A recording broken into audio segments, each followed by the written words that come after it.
Everyone, let's get YouTube channel সবাইকে আমার ইউটিউবের ক্লাসে স্বাগতম জানাই। আজকে আমরা আলোচনা করব সিটেট জুলাই সেশন 2024 এর সিডিপির chapter cognitive and moral development. এই চ্যাপ্টারটি আলোচনা করার চেষ্টা করব। আমরা লাস্ট ক্লাসেসের মধ্যে সোশ্যালাইজেশন প্রসেস আলোচনা করেছি, এই চ্যাপ্টার কমপ্লিট করেছি, এবং আমরা গ্রোথ অ্যান্ড ডেভেলপমেন্ট চ্যাপ্টারটি কমপ্লিট করেছি, সিটেট রিলেটেড সিডিপির chapter child development and pedagogy এর চ্যাপ্টার। এবং আপনারা যারা আমার ক্লাসের মধ্যে নতুন এসেছেন, এই ক্লাসের এই ইউটিউব চ্যানেলের মধ্যে আসাম ডায়েরি রিক্রুটমেন্ট অর্থাৎ থার্ড গ্রেড অ্যান্ড ফোর্থ গ্রেডের ক্লাস চলছে। যদি আপনি Assam diary recruitment third grade and fourth গ্রেডের ক্যান্ডিডেট হয়ে থাকেন তাহলে প্লেলিস্টে গিয়ে দেখে নেবেন। প্লেলিস্টে 7টির অবধি ক্লাস হয়ে গিয়েছে এবং এক্সামের পূর্বে আসাম ডায়েরি রিক্রুটমেন্টের প্রতিটি সাবজেক্টের সিলেবাস ক্লিয়ার করা হবে। এবং যারা সিটেট দিতে যাচ্ছেন ফার্স্ট টাইম অথবা সেকেন্ড টাইম দিতে যাচ্ছেন, এবং যারা বিএড ডিএলএড ট্রেনি, সবার জন্য ইম্পর্টেন্ট একটি ক্লাস এবং এই টপিকটি সবার জন্য ইম্পর্টেন্ট। তো আমরা ফার্স্ট অফ অল দেখব cognitive and moral development. Cognitive and moral development আমরা যদি দেখি, কগনিটিভ হচ্ছে related to mind, and moral development আমরা যদি দেখি তো কলবার্গসের থিওরি রয়েছে। অ্যান্ড কগনিটিভ ডেভেলপমেন্টের মধ্যে আমরা দেখেছিলাম পিয়াজেটের ইন্টেলেকচুয়াল ডেভেলপমেন্টের থিওরি রয়েছে, অ্যান্ড ভাইগোটস্কির ডেভেলপমেন্ট থিওরি রয়েছে। তো ফার্স্ট অফ অল আমরা আজকে একজন ফেমাস থিওরিস্ট ভাইগোটস্কি, আমরা যাকে লেভ ভাইগোটস্কি বলে চিনি, ওনার থিওরি নিয়ে আসলাম। ওনার ফুল নাম হচ্ছে লেভ সাইমোনোভিচ ভাইগোটস্কি। এই লেভ সাইমোনোভিচ ভাইগোটস্কি, ওনার সম্বন্ধে আমরা 2-4টি কথা শিখে নেই। লেভ সাইমোনোভিচ ভাইগোটস্কি, যাকে আমরা লেভ ভাইগোটস্কি বলে জানি, উনি একজন রাশিয়ান সাইকোলজিস্ট, চাইল্ড সাইকোলজিস্ট ছিলেন। অর্থাৎ 18th সেঞ্চুরির শেষের দিকে ওনার জন্ম হয়েছিল এবং 19th সেঞ্চুরির প্রথম দিকে উনি মৃত্যুবরণ করেন। উনি অনলি 37 এজের মধ্যে ওনার মৃত্যুবরণ করেন। 37 এজের মধ্যে ওনার যকৃত রোগ হয়েছিল এবং এই যকৃত রোগের ফলে ওনার মৃত্যুবরণ হয়। এবং উনি 6 ইয়ার্স বুকস লিখেছিলেন। এই 6 ইয়ার্সের মধ্যে শুধু 6 ইয়ার্সের মধ্যে উনি 10টি ফেমাস বুকস লিখেছিলেন। তো ওনার যদি বায়োগ্রাফি আপনারা পড়েন তাহলে এই বিষয় নিয়ে জানতে পারবেন। আমরা আজকে দেখব চাইল্ড সাইকোলজির মধ্যে লেভ ভাইগোটস্কির কী অবদান রয়েছে এবং তিনি কোন থিওরি দিয়েছেন, থিওরিটি ভালো করে বোঝার চেষ্টা করব। আমি যদি বলি, আপনারা যদি প্রিভিয়াস ইয়ার কোয়েশ্চেন পেপার দেখেন তাহলে আপনারা দেখবেন যে সিটেট শুরু হয়েছিল 2011 থেকে এখন অবধি পর্যন্ত প্রতিটি প্রিভিয়াস ইয়ার কোয়েশ্চেন পেপারে লেভ ভাইগোটস্কি, পিয়াজেট, কলবার্গ এদের থেকে কোয়েশ্চেন আসে 100% আসে। এত ইম্পর্টেন্ট ক্লাস এবং চ্যাপ্টারটি আজকের এই ক্লাসটি। তাহলে আমরা বুঝে নেই, সামনের দিকে যাই। লেভ ভাইগোটস্কি রাশিয়ান সাইকোলজিস্ট ছিলেন অ্যান্ড সোশিয়াল কনস্ট্রাকটিভিস্ট ছিলেন। কখন এক্সামের মধ্যে আসে আমরা ডাইরেক্টলি এক্সাম রিলেটেড পয়েন্টগুলি তুলে ধরবো এবং বুঝিয়ে দেওয়ার চেষ্টা করব। এক্সামের মধ্যে আসতে পারে যে লেভ ভাইগোটস্কি তিনি সোশিয়াল কনস্ট্রাকটিভিস্ট নাকি রেডিক্যাল কনস্ট্রাকটিভিস্ট নাকি বিহেভিয়ারিস্ট অথবা নেটিভিস্ট হতে পারেন। তো অনেক সময় অনেক থিওরিস্ট রয়েছেন, অনেক বিভিন্ন পন্থা অবলম্বন করেছেন এবং ফলো করেছেন। তো উনি হচ্ছেন সোশিয়াল কনস্ট্রাকটিভিস্ট, অর্থাৎ উনি বলেছেন একটি শিশুর বিকাশ হতে পারে সোশিয়াল কনস্ট্রাক্ট করে, অর্থাৎ সমাজের সাথে মিলামিশা করে। উনি সমাজের সাথে ইন্টারাকশন করে, সোশ্যাল ইন্টারাকশন করে তার সম্ভব বিকাশ হতে পারে, এই কথা উনি বলেছেন। তখন আমরা ওনার থিওরি নিয়ে যখন আলোচনা করব আমরা ব্রিফলি বোঝার চেষ্টা করব। Vygotsky socio cultural theory of cognitive development. আমরা অনেকেই জানি যে ভাইগোটস্কি দিয়েছেন সোশিও কালচারাল থিওরি, এতটুকু অবধি পর্যন্ত আমরা জানি। অনেক সময় কি হয়, কগনিটিভ ডেভেলপমেন্ট এই পার্টটি আমরা ছেড়ে দিই। অ্যাকচুয়াল হচ্ছে Vygotsky socio cultural theory of cognitive development দিয়েছিলেন, এই জন্য কগনিটিভ ডেভেলপমেন্টের মধ্যেই ভাইগোটস্কির থিওরিকে নেওয়া হয়েছে এবং আলোচনা করা চলছে। তো আমি বলে দিই, এগুলি হচ্ছে সব সাইকোলজি, চাইল্ড সাইকোলজি। আর সাইকোলজি হচ্ছে বোঝার বস্তু, আপনাকে বুঝতে হবে, কম্প্রিহেন্ড করতে হবে। তো বুঝতে হলে আপনার রিজিওনাল ল্যাঙ্গুয়েজে আপনি কমফোর্টেবল ফিল করেন, ওই ল্যাঙ্গুয়েজে বুঝবেন, তখন আপনি ভালো করে বুঝতে পারবেন। যে কোনো কেউ হোক না কেন, যদি টপিকটা উপস্থাপন করতে পারেন সুন্দর করে অথবা আপনাকে বোঝাতে পারেন তাহলে তার কাছে আপনি গিয়ে শিখবেন, তখন গিয়ে আপনার এক্সামের জন্য উপকারে আসবে। এক্সামে গিয়ে আপনি ইমপ্লিমেন্ট করতে পারবেন এবং এক্সাম ক্র্যাক করতে পারবেন। তো আমরা দেখে নিই Vygotsky socio cultural theory of cognitive development. উনি 3টি স্টেজ দিয়েছেন, আমরা বলতে পারি 3টি স্তর দিয়েছেন বা 3টি বস্তু আমাদেরকে দিয়েছেন এই থিওরির মধ্যে, এই থিওরির ধারা, এই থিওরির মাধ্যমে। তো আমরা ফার্স্ট অফ অল যে উনি দিয়েছেন সোশ্যাল ইন্টারাকশন, অর্থাৎ Vygotsky socio cultural theory of cognitive ডেভেলপমেন্টের প্রথম যে পয়েন্ট উনি দিয়েছেন তা হচ্ছে সোশিয়াল ইন্টারাকশন। অর্থাৎ তিনি বলেছেন একটি শিশুর ডেভেলপমেন্ট হতে পারে, কগনিটিভ ডেভেলপমেন্ট হতে পারে সোশিয়াল ইন্টারাকশনের দ্বারা। যখন একটি শিশু সমাজের সাথে মেলামেশা করবে, তার পির গ্রুপের সাথে মেলামেশা করবে, একসাথে গ্রুপ লার্নিং করবে, গ্রুপ ডিসকাশন করবে, তারপরে কোঅপারেটিভ লার্নিং করবে, তারপরে অ্যাসিস্টিভ লার্নিং করবে, পিউ টিউটারিং করবে, রেসিপ্রোকাল টিচিং করবে, তখন একটি শিশুর ডেভেলপমেন্ট হতে পারে। অর্থাৎ মোট কথা হচ্ছে ওনার থিওরির আসল উদ্দেশ্য হচ্ছে যে ওনার উদ্দেশ্য বা ওনার থিওরির লক্ষ্য হচ্ছে যে একটি শিশুর ডেভেলপমেন্ট সমাজের সাথে মেলামেশা করার ফলে হওয়া সম্ভব হতে পারে। অর্থাৎ একটি শিশু যখন সমাজের সাথে মেলামেশা করবে তখন তার বিকাশ হবে, তার ডেভেলপমেন্ট হবে। যখন ফ্রেন্ডের সাথে মেলামেশা করবে, সমাজের সাথে মেলামেশা করবে, ফ্রেন্ড সার্কেল, স্কুলে গিয়ে, ঘরের মধ্যে, ঘরের পরিবেশে, সারাউন্ডিংয়ে, অর্থাৎ সোশ্যাল ইন্টারাকশন মিনস হচ্ছে সমাজের সাথে ইন্টারাক্ট করা, অন্তঃক্রিয়া করা, অর্থাৎ মেলামেশা করা। তো ওনার থিওরিতে আমরা বারবার দেখব যে উনি এই কথাটাই বলেছেন যে একটি শিশুর ডেভেলপমেন্ট সম্ভব সোশ্যাল ইন্টারাকশনের দ্বারা। অর্থাৎ এক্সামে কিভাবে আসবে, এক্সামে আসতে পারে অ্যাকর্ডিং টু লেভ বাইগস্কির মতে একটি শিশুর বিকাশ কিভাবে হওয়া সম্ভব। তখন আপনারা আনসার করবেন, অপশন থাকবে 4টি অপশনের মধ্যে একটি সোশ্যাল ইন্টারাকশন, অথবা আরও এই 4টি আমরা জানবো। এই পয়েন্টগুলি আমরা পরবর্তী সময় আলোচনা করব, এগুলি দেখব। আপনারা দেখতে পাচ্ছেন রেড কালার দিয়ে আমি কয়েকটি পয়েন্ট লিখে নিয়ে এসেছি। এই পয়েন্টগুলি প্রিভিয়াস ইয়ারে হুবহু কোট করে দিয়েছিল। 2011 থেকে 2023 পর্যন্ত যদি আপনারা দেখেন এই পয়েন্টগুলি হুবহু কোট করে দিয়েছিল। তাই আমি উইদিন কোটেশনের মধ্যে এই পয়েন্টগুলি দিয়ে বলে যে পয়েন্টটি, এই কোডটি কে দিয়েছিলেন, তো এই জন্য মোস্ট ইম্পর্টেন্ট বলে আমি এগুলি নিয়ে এসেছি এবং সাথে 3টি স্টার মেরে রেখেছি যাতে ইম্পর্টেন্ট হয়। আমাদের ক্লাসের শেষে এগুলি আলোচনা করব। তো আমরা দেখে নেই Vygotsky socio cultural theory of cognitive development.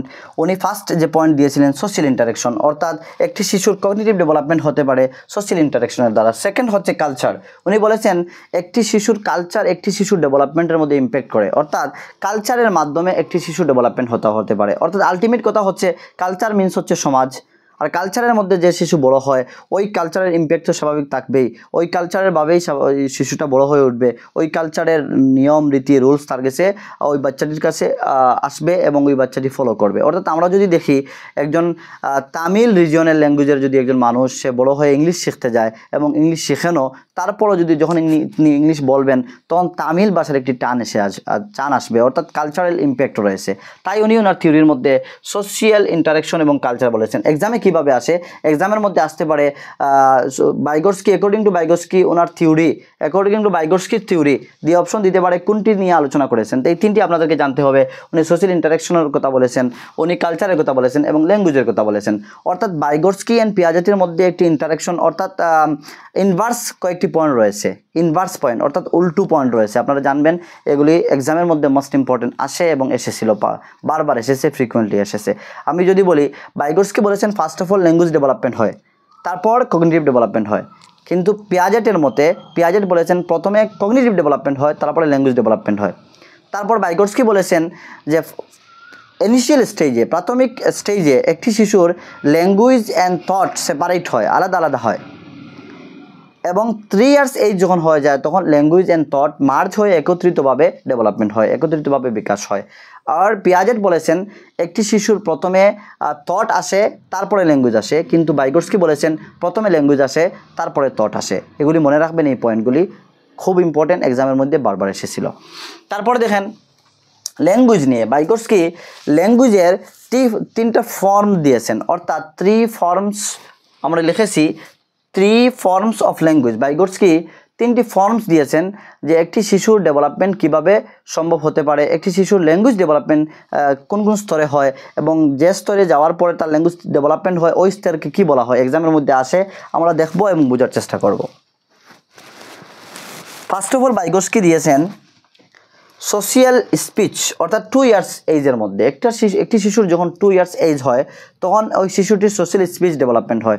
অর্থাৎ ওই 2 ইয়ার্স এজের মধ্যে একটি শিশু যখন কথোপকথন করে, কনভারসেশন করে তার সারাউন্ডিংয়ের সাথে, তার নাইবারহুডের সাথে, ফ্যামিলির সাথে, ওই কনভারসেশনকে অ্যাকর্ডিং টু বাইগর্সকি বলেছেন সোশ্যাল স্পিচ। তখন এক্সামে আসতে পারে যে একটি শিশু যখন 2 ইয়ার্স এজের হয় অথবা 2 ইয়ার্স এজের একটি শিশু যখন তার ফ্যামিলির সাথে কনভারসেশন করে, অ্যাকর্ডিং টু বাইগর্সকি এই কনভারসেশন কনভারসেশনকে তিনি কি বলেছেন? এই কনভারসেশনকে তিনি সোশ্যাল স্পিচ বলেছেন।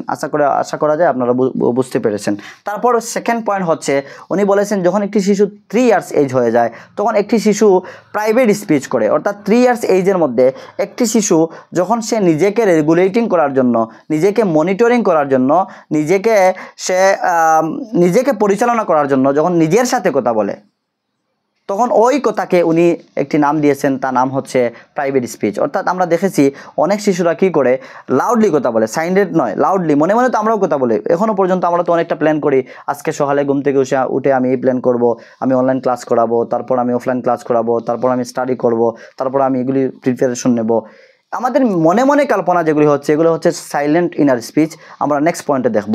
মনে রাখবেন প্রাইভেট স্পিচ থেকে বারবার এক্সামের মধ্যে এসেছিল, এবং আপনারা যদি প্রিভিয়াস ইয়ার কোয়েশ্চন পেপার দেখেন, অ্যানালাইজ করেন, তাহলে এই পয়েন্টগুলি আপনারা পেয়ে যাবেন। তো দেখেন, প্রাইভেট স্পিচ হচ্ছে ভাইগোটস্কির মতে প্রাইভেট স্পিচ হচ্ছে একটি শিশু সে নিজেকে রেগুলেটিং করার জন্য, সে নিজেকে মনিটর করার জন্য, নিজেকে পরিচালনা করার জন্য যখন সে নিজের সাথে কথা বলে। আমরা দেখেছি একটি শিশু যখন খেলনা দিয়ে খেলে, একটি শিশু যখন একটি কাজ করে, তখন কি বলে, সে নিজেকে রেগুলেট করে যে তুমি এদিকে যাচ্ছ কেন, ওদিকে করো। এই পেন যখন অ্যাসেম্বল করে একত্রিত করতে যায়, তখন বলে পেনের এই মাথাটি কোথায় গিয়েছে, ওই মাথাটি কোথায় গিয়েছে। অথবা কখনো জাম্বল ওয়ার্ডস দিয়ে খেলে, কখনো অনেক ম্যাচিং গেম রয়েছে আজকালকার দিনে, এই ম্যাচিং গেম দিয়ে খেলে, তখন নিজেকে রেগুলেটিং করার জন্য নিজের সাথে কথা বলে। লাউডলি কথা বললে হবে প্রাইভেট স্পিচ। আর যদি ওই বাচ্চাটি নিজে কথা বলে সাইলেন্ট মনে মনে, তখন হবে সাইলেন্ট ইনার স্পিচ। এবং এইজও ম্যাটার করে। অর্থাৎ এক্সামের মধ্যে যদি আসে, আপনি ভালো করে বুঝবেন, ভালো করে বোঝার চেষ্টা করবেন। সাইকোলজি হচ্ছে বোঝার বস্তু, আপনাকে বুঝতে হবে আপনাকে, তখন এক্সামে গিয়ে আপনি ইমপ্লিমেন্ট করতে পারবেন। অর্থাৎ এক্সামে যদি আসে 3 ইয়ার্স এইজের একটি শিশু, সে একটি কাজ করতে গিয়ে নিজের সাথে কথা বলে, এই কথাটি কী কথা হতে পারে অ্যাকর্ডিং টু ভাইগোটস্কি, তখন হবে প্রাইভেট স্পিচ। আর যখনই আপনার তারপরে আমরা থার্ড স্টেজে দেখে নেই। থার্ড স্টেজ হচ্ছে 7 ইয়ার্স এইজের মধ্যে যখন একটি শিশু চলে যায়, তখন সে কী করে, তার ল্যাঙ্গুয়েজ ডেভেলপমেন্ট হয়ে যায়। অর্থাৎ অ্যাকর্ডিং টু ভাইগোটস্কি উনি বলেছেন যে পারফেক্টলি ল্যাঙ্গুয়েজ ডেভেলপমেন্ট হয় 7 ইয়ার্স এইজের মধ্যে। অর্থাৎ যখন একটি শিশুর সাইলেন্ট ইনার স্পিচ চলে আসে, সে নিজে কল্পনা করতে পারে, মনে মনে কথা বলতে পারে, তখন তার ল্যাঙ্গুয়েজ ডেভেলপমেন্ট হয়ে যায় অ্যাকর্ডিং টু ভাইগোটস্কি। অথবা এক্সামে এসেছিল, আপনারা মনে রাখবেন পয়েন্টটি, এক্সামে কীভাবে আসতে পারে। আমি এক্সাম রিলেটেড জাস্ট পয়েন্টগুলি আপনাদেরকে তুলে ধরার চেষ্টা করছি। এক্সামের মধ্যে আসতে পারে যে অ্যাকর্ডিং টু ভাইগোটস্কি কোন সময় কখন একটি শিশুর পারফেক্ট ল্যাঙ্গুয়েজ ডেভেলপমেন্ট হয়, অর্থাৎ কোন এইজের মধ্যে, তখন আপনি বলতে পারেন 7 ইয়ার্স এইজের মধ্যে একটি শিশুর পারফেক্ট ল্যাঙ্গুয়েজ ডেভেলপমেন্ট হয়। এবং তারপর অন্যরকম এক্সামে কোয়েশন আসতে পারে, এক্সামের মধ্যে কোয়েশন আসতে পারে যে এইভাবে আসবে, মিনিংটা এটাই হবে যে অ্যাকর্ডিং টু ভাইগোটস্কির মতে একটি শিশু 7 ইয়ার্স এইজের মধ্যে যখন সে মনে মনে কোনো প্ল্যান তৈরি করে, পরিকল্পনা করে, সামারি আমি বলে দিচ্ছি কীভাবে মিনিং হবে। প্রশ্ন পড়বেন, বুঝবেন, তারপর আনসারিং করবেন, এলিমিনেট করতে হবে না, ডাইরেক্টলি আপনি আনসারিং করবেন। 1 মিনিট সময়ের মধ্যে 10 সেকেন্ড 2 সেকেন্ডে করে নেবেন। আমি লাস্ট টাইম যখন সিটেট এক্সাম অ্যাটেন্ড করি এবং ক্র্যাক করি, ফার্স্ট টাইম অ্যাটেন্ড করি, ক্র্যাক করি, সেকেন্ড টাইম এক্সাম অ্যাটেন্ড করি, ক্র্যাক করি। তো লাস্ট টাইম আমি যখন এক্সাম দিয়েছিলাম, তখন আমি অনলি 18 মিনিটসের মধ্যে সিডিপি কমপ্লিট করে নিয়েছিলাম। 18 মিনিটসের মধ্যে সিডিপি শেষ হয়ে গিয়েছিল। অর্থাৎ আমার কনসেপচুয়াল আন্ডারস্ট্যান্ডিং রয়েছে, এই জন্য আমি করতে পেরেছি। যে আপনাদের যদি কনসেপচুয়াল আন্ডারস্ট্যান্ডিং হয়ে যায়, তাহলে আপনারা করতে পারবেন। 18 মিনিটস কেন, এর বিলো করতে পারবেন। 18 মিনিটসের মধ্যে কোয়েশ্চন পড়ে বুঝে 30টি কোয়েশ্চন একদম ওএমআর শিট অবধি পর্যন্ত আমি ফিল আপ করেছিলাম, এই 30 কোয়েশ্চন 18 মিনিটসের মধ্যে অনলি। তো আপনাকে ফার্স্ট অফ অল বুঝতে হবে। তো বুঝে নিন, যখন একটি শিশু এক্সামের মধ্যে এইভাবে আসবে, এইভাবে প্রশ্নটার মিনিং হবে, আপনাকে প্রশ্ন পড়ে বুঝতে হবে। প্রশ্নটার মিনিং এইভাবে হবে যে একটি শিশু যখন সে কী করে, 7 ইয়ার্স এইজের একটি শিশু যখন সে নিজে পরিকল্পনা করে, তার মনে মনে পরিকল্পনা করে কোনো একটি কাজ করার জন্য, তখন ওই পরিকল্পনা বা ওই কথাকে অ্যাকর্ডিং টু ভাইগোটস্কি কী বলা হয়েছে, তখন এই কথাকে হবে সাইলেন্ট ইনার স্পিচ। অর্থাৎ আপনাদেরকে আমি আবারও দেখে দিই 3 forms of language. First all হচ্ছে সোশ্যাল স্পিচ। 2 ইয়ার্স এইজের মধ্যে হয়, সমাজের সাথে কথাবার্তা বলে শিশু। তারপর হচ্ছে প্রাইভেট স্পিচ, 3 ইয়ার্স এইজের মধ্যে হয়, শিশু নিজেকে রেগুলেটিং করার জন্য লাউডলি কথা বলে, সাইলেন্ট না, লাউডলি কথা বলে, তখন হচ্ছে প্রাইভেট স্পিচ। তারপর হচ্ছে সাইলেন্ট ইনার স্পিচ, মনে মনে কথা বলে, সে নিজেকে রেগুলেটিং করার জন্য বা প্ল্যান তৈরি করার জন্য, পরিকল্পনা তৈরি করার জন্য, এই হচ্ছে সাইলেন্ট ইনার স্পিচ। এবং এই সাইলেন্ট ইনার স্পিচ ডেভেলপমেন্ট হয়, অথবা সাইলেন্ট ইনার স্পিচ 7 ইয়ার্স এইজের মধ্যে একটি শিশুর জীবনের মধ্যে আসে এবং 7 ইয়ার্স থেকে চলতে থাকে।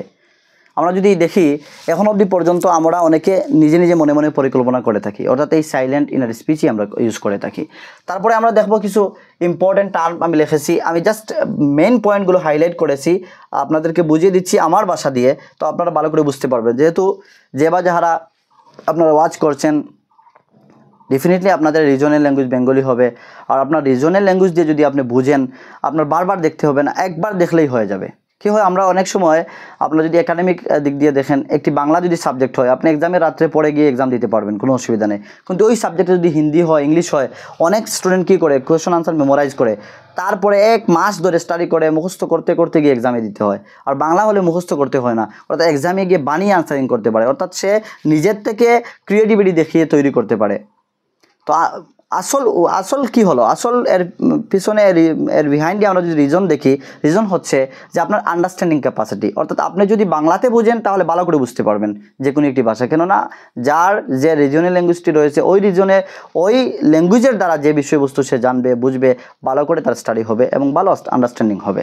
তারপর দেখেন সাম ইম্পর্টেন্ট টার্মস, যেমন zone of proximal development, more knowledgeable others, MKO, scaffolding. এই 3টি এক্সামের মধ্যে এত ইম্পর্টেন্ট, বারবার ফ্রিকুয়েন্টলি এসেছিল, আপনাদেরকে ভালো করে বুঝতে হবে। ফার্স্ট অফ অল আমরা দেখে নেই, প্রথমে আমরা ইরেজ করে নেই এই সাইডটি, তখন আপনাদেরকে একটু ভালো করে বোঝাতে পারবো। ডায়াগ্রাম এঁকে দেখে নিন, জোন অফ প্রক্সিমাল ডেভেলপমেন্ট, অর্থাৎ জোন অফ প্রক্সিমাল ডেভেলপমেন্ট কাকে বলে, what do you mean by zone of proximal development, অর্থাৎ জোন অফ প্রক্সিমাল ডেভেলপমেন্ট কাকে বলে ফার্স্ট অফ অল আপনাদেরকে বুঝতে হবে।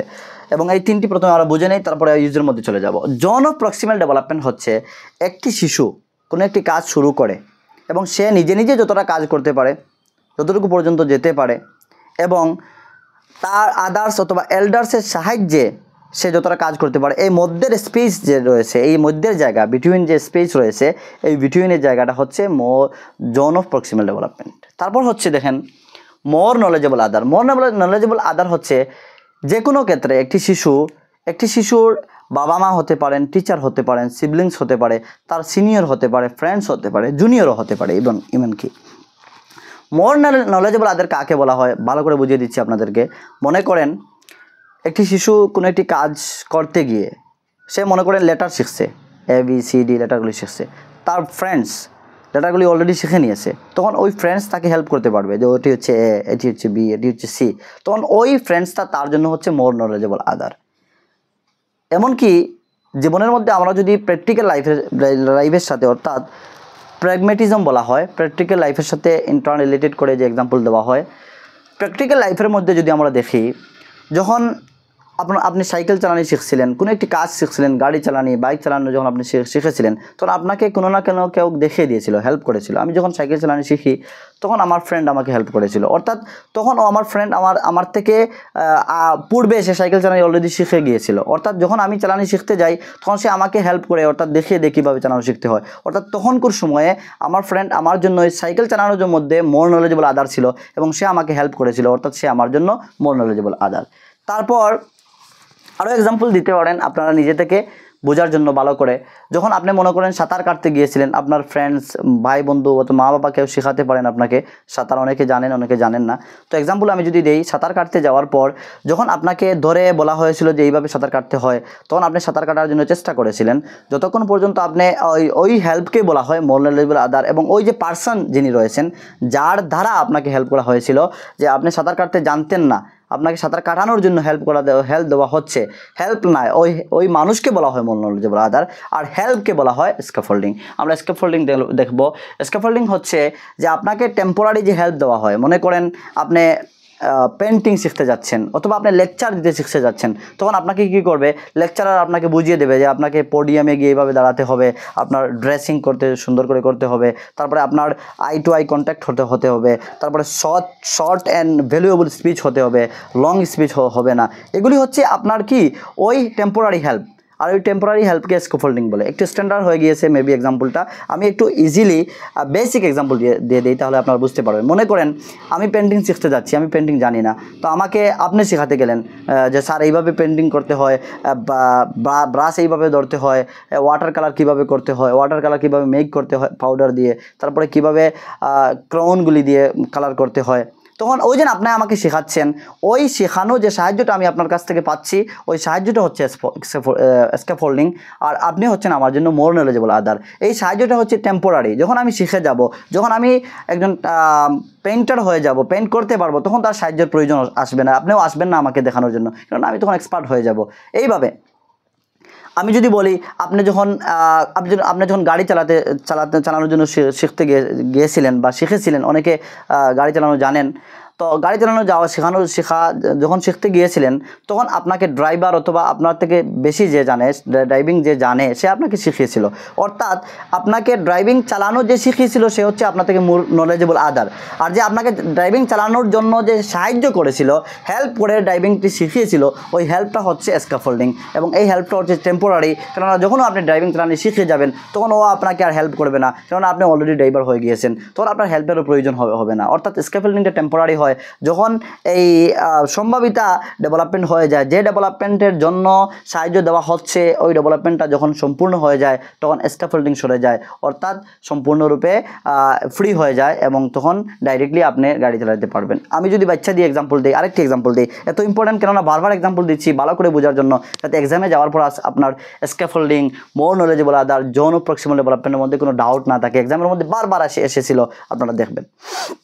আমি যদি বলি, আজকালকের যুগে আপনারা দেখবেন সাইকেলের মধ্যে এক্সট্রা ছোটো ছোটো দুইটা চাকা দেওয়া হয় পিছনের চাকার মধ্যে। ছোটো ছোটো বাচ্চারা যখন সাইকেল চালাতে শিখে, আগেরকার যুগে আমরা পিছনে কেউ ধরে আমাদেরকে চালানো শিখেছিল, কিন্তু এখনকার যুগে একটু স্ট্যান্ডার্ডিটি এসেছে। কি হয়, সাইকেলের পিছনের চাকার সাথে দুইটা এক্সট্রা চাকা হয়। এই দুটি এক্সট্রা চাকা হচ্ছে গিয়া টেম্পোরারি হেল্প, অর্থাৎ স্ক্যাফোল্ডিং। এই যে বাচ্চাটি সাইকেল চালানো শিখছে, এই শেখার জন্য যে এক্সট্রা চাকা লাগানো হয়েছে, এই চাকাগুলি হচ্ছে স্ক্যাফোল্ডিং দেওয়া হয়েছে, অর্থাৎ সাহায্য দেওয়া হয়েছে টেম্পোরারি, যাতে ও সাইকেল নিয়ে না পড়ে।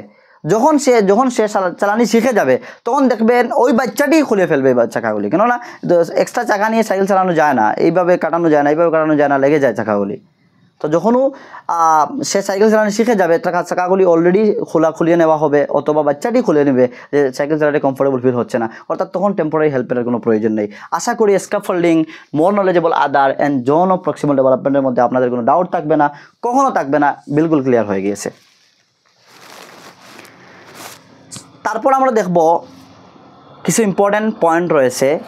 অনেক সময় এক্সামের মধ্যে কীভাবে প্রশ্ন আসতে পারে এই পয়েন্ট থেকে। অনেক সময় আপনারা দেখবেন যে এক্সামের মধ্যে অ্যাকর্ডিং টু লেভ বাইগস্কি একটি শিশু একটি কাজ শিখছে এবং তাকে একটি হেল্প দেওয়া হচ্ছে, কিউজ দেওয়া হচ্ছে, অথবা একটি শিশু আনসারিং করছে, আনসারিং করার সময় শিক্ষক ওই বাচ্চাকে কিউজ দিচ্ছেন, অথবা হাফ সলভ কোয়েশন দিচ্ছেন, বারবার কোয়েশন এসেছিল, হাফ সলভ কোয়েশন দিচ্ছেন, এই হেল্পকে কী বলা হবে? স্ক্যাফোল্ডিং। হাফ সলভ কোয়েশ্চেন দিচ্ছেন, অর্থাৎ হাফ সলভ করে দিচ্ছেন, সাহায্য করছেন বাচ্চাটিকে, অথবা কিউজ দিচ্ছেন যে তুমি মনে করো চ্যাপ্টারের শেষের দিকে আমি বুঝিয়েছিলাম। এগুলি হচ্ছে স্ক্যাফোল্ডিং। এক্সামের মধ্যে এইভাবে আসে, আপনারা বুঝবেন এবং এক্সামের মধ্যে গিয়ে ইমপ্লিমেন্ট করার চেষ্টা করবেন, এবং ইমপ্লিমেন্ট 100% করতে পারবেন যদি বুঝতে পারেন।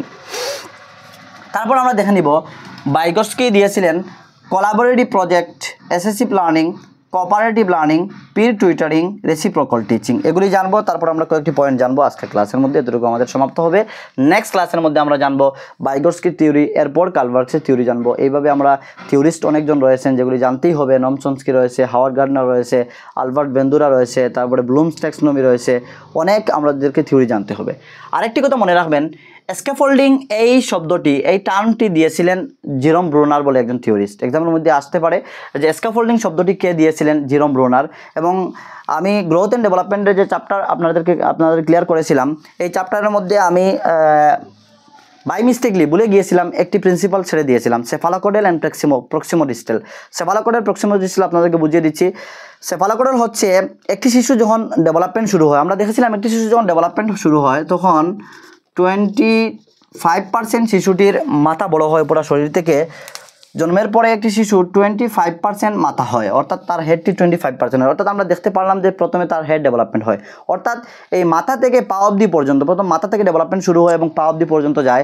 এই ডেভেলপমেন্টের প্রসেসকে, এই ডেভেলপমেন্টাল প্রিন্সিপলসকে বলা হয় সেফালোকয়েডাল ডেভেলপমেন্ট অথবা সেফালোকয়েডাল প্রিন্সিপল অফ ডেভেলপমেন্ট বলা হয়।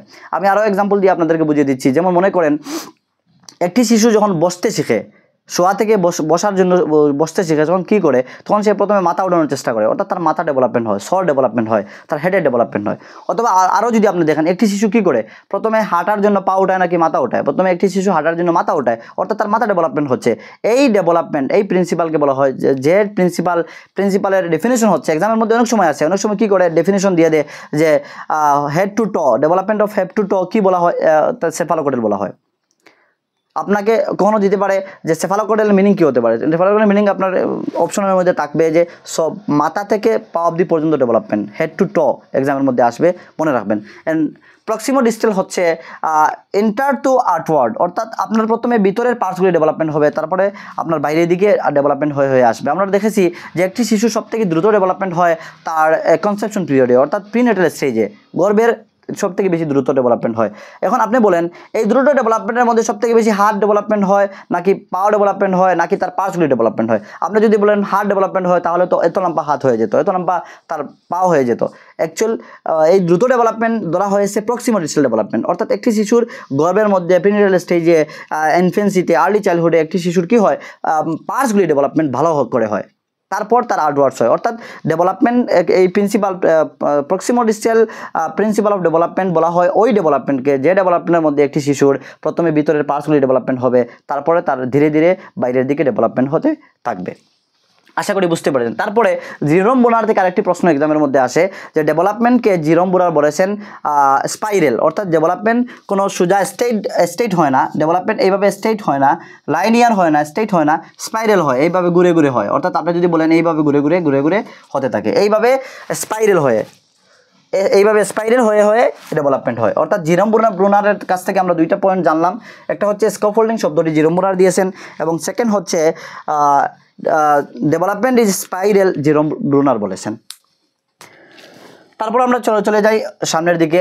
কোলাবোরেটিভ প্রজেক্ট, অর্থাৎ কোলাবোরেটিভ প্রজেক্ট হচ্ছে ওয়ার্ক, আর কোলাবোরেটিভ হচ্ছে একজন আরেকজনের সাহায্য করা। যখন একটি শিশু তার অপর একজনকে সাহায্য করে, অর্থাৎ তার সিনিয়র হতে পারে, জুনিয়র হতে পারে, ফ্রেন্ডস হতে পারে, যে কোনো হতে পারে, আর এই সাহায্য করার ফলে তার শেখা হয়, ডেভেলপমেন্ট হয়, এই শেখাকে বলা হয় কোলাবোরেটিভ প্রজেক্ট। অর্থাৎ একটি শিশু সাহায্যের ধারা, যখন একটি শিশু, আমরা দেখেছি ভাইগোটস্কি সোশ্যাল ইন্টারাকশনের কথা বলেছেন, আর একটি শিশু যখন সাহায্য করে আরেকটি শিশুকে, এবং সাহায্য করার ফলে তার কি হয়, ওই শিশুটির সাথে বা ওই তার সিনিয়র জুনিয়রের সাথে তার সোশ্যাল ইন্টারাকশন হয়, সোশ্যাল ইন্টারাকশনের ফলে তার কী হয়, ডেভেলপমেন্ট হয়, তার বিকাশ হয়। এই বিকাশ, এই ডেভেলপমেন্টকে বলা হয় প্রজেক্ট, মানে কোলাবোরেটিভ প্রজেক্ট। এই কোলাবোরেটিভ প্রজেক্টের এই হচ্ছে মিনিং। তারপর আপনি দেখে নেবেন, শর্ট করে নিচ্ছি ক্লাসটি। অ্যাসিস্টিভ লার্নিং হচ্ছে অ্যাসিস্টিভ, এই শব্দটি কোথা থেকে এসেছে আপনারা দেখে নিন।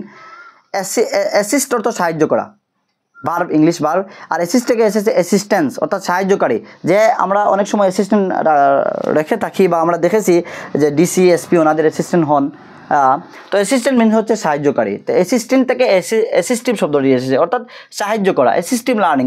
অর্থাৎ আপনি কী করলেন, আপনি আপনার ফ্রেন্ডসের সাথে কী করলেন, আপনি আপনার ফ্রেন্ডসের সাথে বললেন যে তুমি ওই জায়গাটা আমাকে সাহায্য করে শিখিয়ে দাও, আমি ওই জায়গাটা তোমাকে দিয়ে দেবো। অনেক সময় কী হয়, তুমি ওই সাবজেক্টের প্রিভিয়াসের কোয়েশ্চন পেপার সলভ করো, আমি ওই সাবজেক্টে সলভ করবো, তো তারপরে মিউচুয়াল এক্সচেঞ্জ করবো, হয়ে যাবো।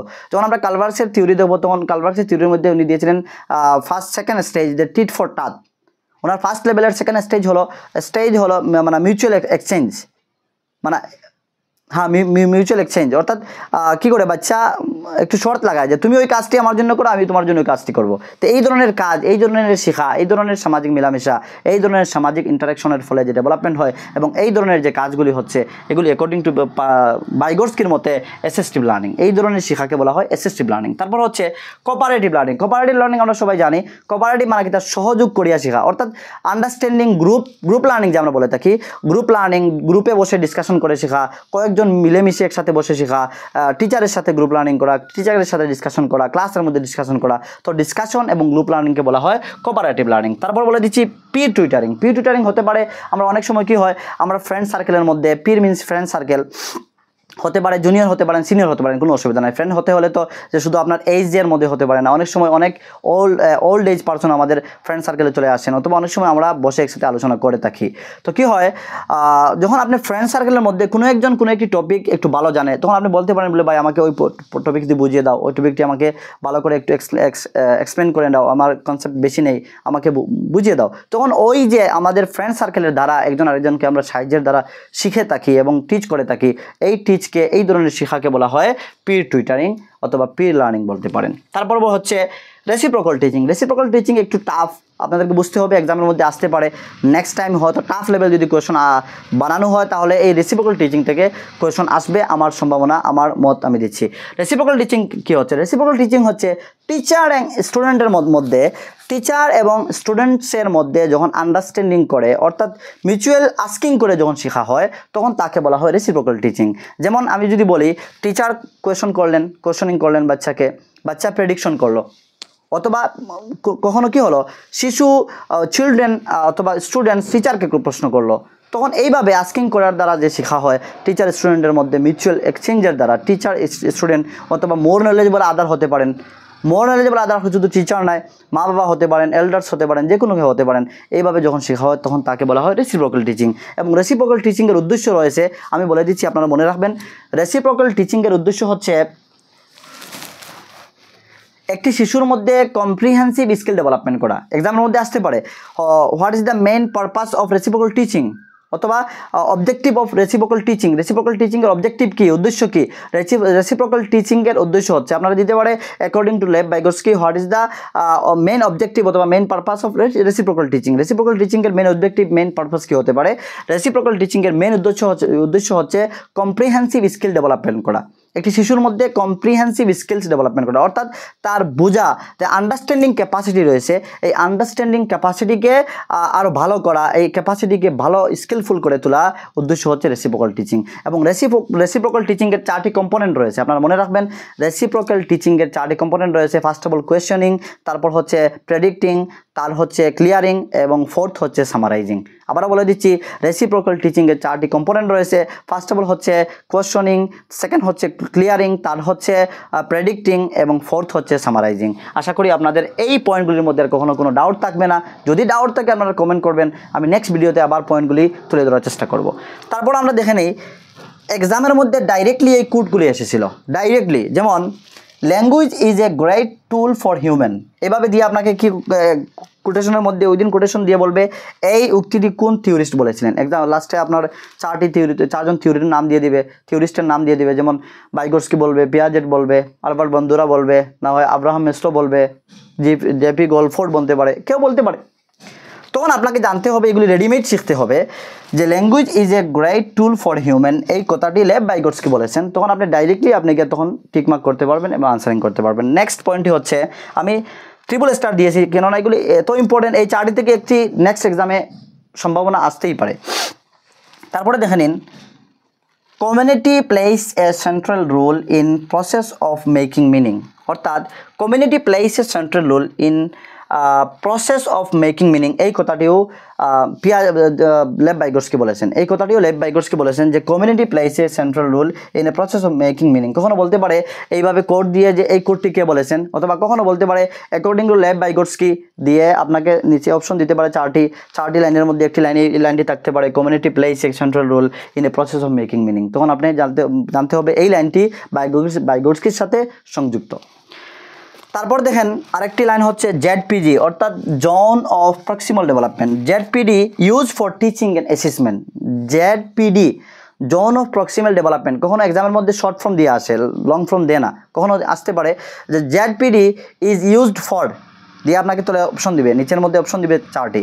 তো আপনাকে জানতে হবে ZPD is use for teaching and assessment. আপনাকে অপশন দিতে পারে teaching and learning, teaching and evaluation, আরও কিছু দিতে পারে, 4টি অপশন দিয়ে দিবে। তখন একটি হবে এর মধ্যে থেকে টিচিং অ্যান্ড লার্নিং। তো আপনি যদি জেনে নিন, এই সেন্টেন্সটা শিখে নিন যে ZPD is use for teaching and learning, teaching and assessment. তারপরে দেখে নিন, development process lakhs behind the learning process. এই বাক্যটি এবং এই কথাটিও লেভ বাইগোস্কি বলেছেন। এই কথাগুলি আপনারা মনে করবেন না যে এত ইজি, 2011 থেকে নিয়ে 2023 পর্যন্ত প্রিভিয়াস ইয়ার কোশ্চেন পেপার আমি অনেক টাইম অ্যানালাইজ করেছি। অনেকবার অ্যানালাইজ করার পর আমার এই এক্সপিরিয়েন্স দিয়ে আপনাদেরকে এই কথাগুলি আমি তুলে ধরছি। আপনারা যদি আপনারা যখন এইগুলি অ্যানালাইজ করবেন তখন পাবেন।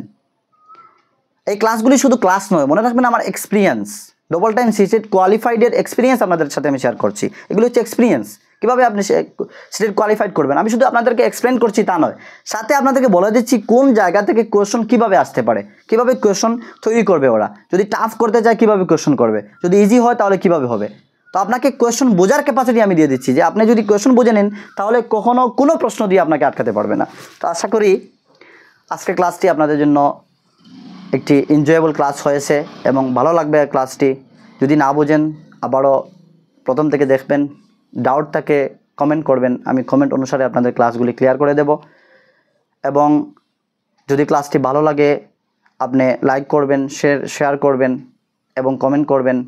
যদি নতুন আমার চ্যানেলে এসে থাকেন, ক্লাসের মধ্যে নতুন জয়েন করে থাকেন, তাহলে সাবস্ক্রাইব করবেন। যখন আমি ক্লাস আপলোড করব সঙ্গে সঙ্গে আপনার কাছে ক্লাসটি চলে যাবে।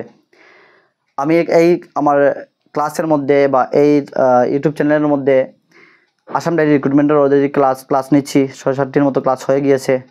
এক্সামের পূর্বে সিলেবাস করার চেষ্টা করব।